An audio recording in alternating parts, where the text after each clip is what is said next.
Hey, good morning, good morning, good morning, everyone. Hey, I want to share a quick word of encouragement with you this morning.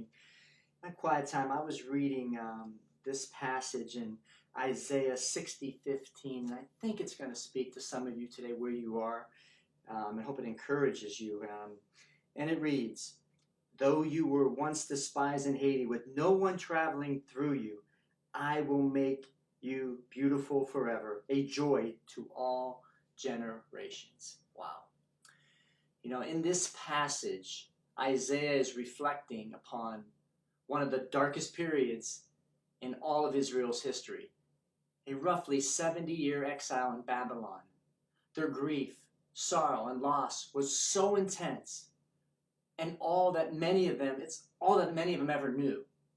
So much so that they likely began to think that their story and identity was defined by tragedy and loss. Yet in the face of this temptation, Isaiah speaks a new word, holding on to hope, that there is a reality greater than their pain.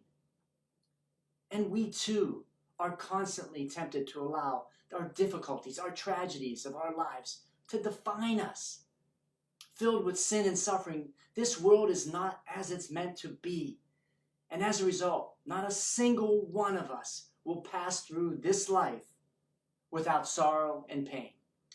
And you don't really need me to tell you that either. You know this to be true. We all have stories where we have suffered deep wounds for a myriad of different reasons. And as a result, may have had seasons where we spend working through great pains in search of health and wholeness, and maybe that's where you are today. And yet, without denying or minimizing your pain or loss, to be a Christian, a follower of Christ, is to believe that redemption and restoration are greater words than loss and grief. Like Israel, you and I often feel neglected, forgotten, and hopeless. We feel like, as the scripture says, cities with no one traveling through, which is one of the worst things you could say about a city.